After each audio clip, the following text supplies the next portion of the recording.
지난 8월 9일 걸그룹 피프티 멤버들과 소속사 어트랙트의 전속계약 분쟁 조정기일이 열렸지만 불발로 끝났습니다. 이날 그룹 멤버 세나와 아린의 모친 어트랙트 경영진 양측의 대리인이 참석해 이야기를 나눴습니다. 2시간가량 비공개로 조정이 진행됐지만 끝까지 합의엔 이르지 못했다고 하는데요. 하지만 재판부는 양측의 합의 가능성을 열어두고 8월 16일까지 당사자 사이에 추가로 협의할 것을 권유했습니다. 이와 관련 어트랙트 측 대리인 변호사는 조정이 이루어지지는 않았지만 재판부가 16일까지 당사자끼리 만나 진솔한 얘기를 나누고 오해를 풀 기회를 가지라고 권유했다. 멤버 측은 불참한 멤버들의 의사까지 확인해 일주일 내에 한 번 더 만나서 상생할 수 있는 자리를 마련할 것인지 법원과 저희에게 의사를 주기로 했다라고 전했습니다.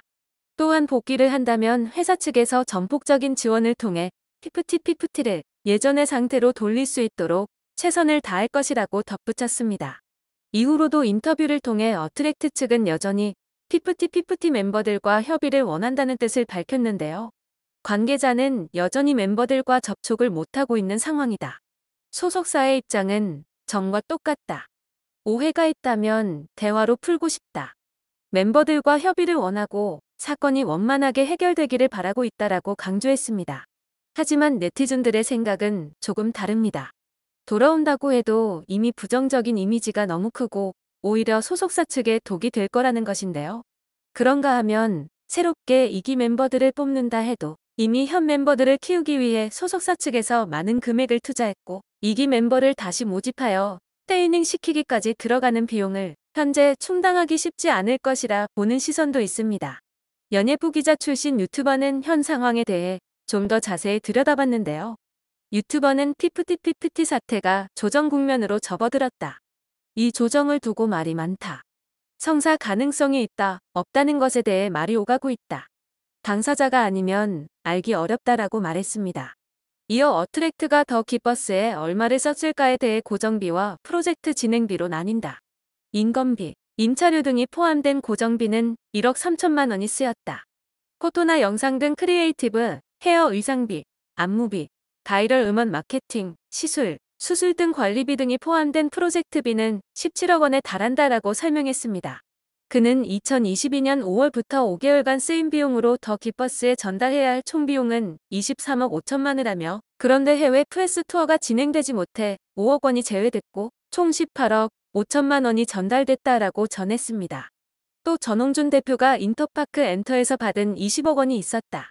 이 돈을 받자마자 더 기뻐스 측에 16억 원을 입금했다. 전홍준 대표가 더 기뻐스 측에 전달한 금액은 2022년 8월 기준 총 30억 원이 넘는다라고 덧붙였습니다. 유튜버는 해당 비용이 피프티에게 쓰이는지 제일 잘 알고 있는 집단이 더 기뻐스라며 추가적인 20억이 갑자기 어떻게 투입됐는지에 대한 답을 알고 있는 것은 전홍준 대표였다. 그런데 멤버들이나 안성일 대표에게 말하지 않아 사건 초기에 20억 원을 어디서 났냐? 라는 문제 제기가 지속해서 이어졌다라고 말했습니다. 또한 그는 멤버 아란의 회복 기간에 대해서도 의문을 제기했습니다. 그는 더기버스에서 데려온 아란이 피프티에 합류한 것에 대해 안성일 대표가 인터뷰에서 오해를 살 만한 발언을 한다. 본인이 멤버 3명을 마치 선택한 것처럼 말을 하면서 안성일 대표가 멤버를 직접 뽑는 데 관여한 것처럼 인식하게 했다라고 말문을 열었습니다. 이어 안성일 대표가 합류했을 땐 대부분의 연습생이 준비된 상황이었다. 월말 평가를 통해 멤버를 한 명씩 줄여나가고 있었다. 이 과정에서 더 기뻐스의 추천을 받은 이가 딱 한 명이었다. 바로 아란이라고 덧붙였습니다. 그는 더 기뻐스 소속 본부장이 아란을 발탁해서 연습생으로 합류시켰다. 그 후 아란이 2달에 한 번씩 있던 월말 평가를 통해서 살아남은 것이다. 안성일 대표는 월말 평가의 심사위원이었다라고 설명했습니다. 또 더 기뻐스의 본부장이 잠시 일했던 예술학교에서 제자로 인연을 맺은 아란을 눈여겨봤고 어트랙트에서 걸그룹을 론칭한다는 소식을 듣고 아란을 추천했다.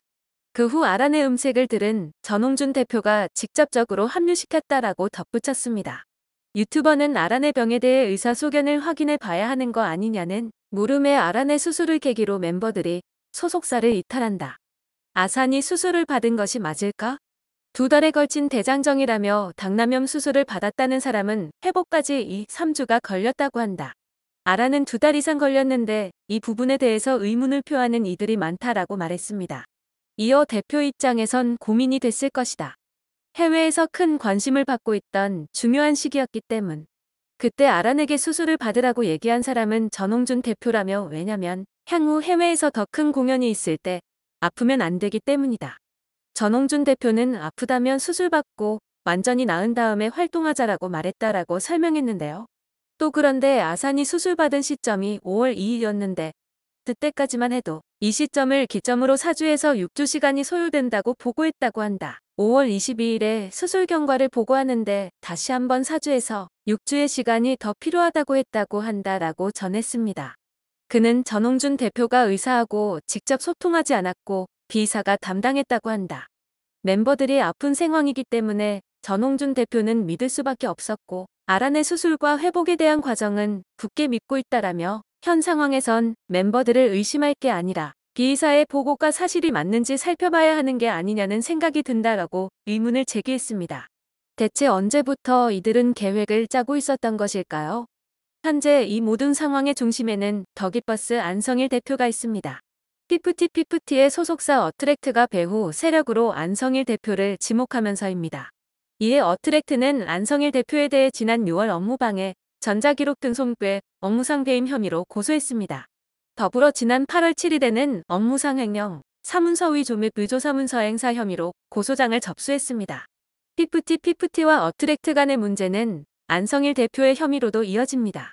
그가 운영 중인 더 기버스는 교보문고로부터 투자도 받았습니다. 교보문고는 지난 2022년 9월 더 기버스가 진행한 제3자 배정 유상증자에 참여했습니다. 보통주 40억 원과 우선주 60억 원 등 약 100억 원 규모의 주식을 인수했습니다. 더 기버스 자체는 적자를 기록 중이지만 교보문고는 향후 성장성을 고려해 투자한 것으로 보이는데요. 2022년 더 기버스의 자산 총계는 97억 원입니다. 즉, 더 기버스의 순자산 전액이 교보문고의 투자금이라 볼 수 있습니다. 피프티 사태가 안성일 대표에게 유리한 결과로 나아가지 않는다면 투자금에 대한 책임도 따를 수 있습니다. 투자 계약 당시 교보문고는 더 기버스가 6년 내 상장할 것을 조건으로 내걸었습니다. 상장하지 못할 경우 우선주 기준으로 연복리 3%를 적용한 금액을 교보문고가 돌려받습니다. 또한 더 기버스의 이해관계인 대표이사가 배임죄, 횡령죄 등으로 법원으로부터 집행유예 이상의 형사처벌을 받는 경우 교보문고는 풋옵션 즉 특정한 기초자산을 장래의 특정 시기에 미리 정한 가격으로 팔 수 있는 권리를 사용할 수 있습니다.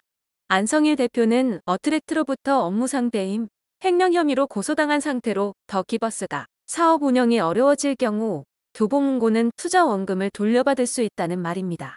하지만 상법상 보통주에 대한 투자금 회수는 조건 설정 자체가 어렵습니다. 이에 업계에서는 우선주로만 투자금 회수가 가능할 것으로 보고 있습니다. 법조계 관계자는 유사수신행위나 사기죄, 횡령, 배임, 강제집행면탈, 사문서나 공문서 위조 등과 같은 형사책임이 문제가 되는 경우 법리적 분석을 철저히 한 후에 만약 해당하는 경우라면 형사고소를 진행해야 한다라고 밝혔습니다. 교보문고가 투자금 회수를 이유로 안성일 대표에 대한 형사 고소 가능성이 대두된 것인데요. 피프티 멤버들과 어트랙트 간의 원만한 합의가 선행 과제입니다. 이들의 합의 결과에 따라 향후 안성일의 형사적, 민사적 법적 책임을 물을 수 있기 때문이죠. 안성일 대표와 더 기버스에게 이번 피프티 사태가 역풍이 될지 주목되고 있습니다. 피프티와 어트랙트는 극적으로 화해하고 중소의 기적이라는 수식어를 되찾을 수 있을까요? 과연 이들은 어떤 선택을 하게 될지 계속해서 지켜보겠습니다.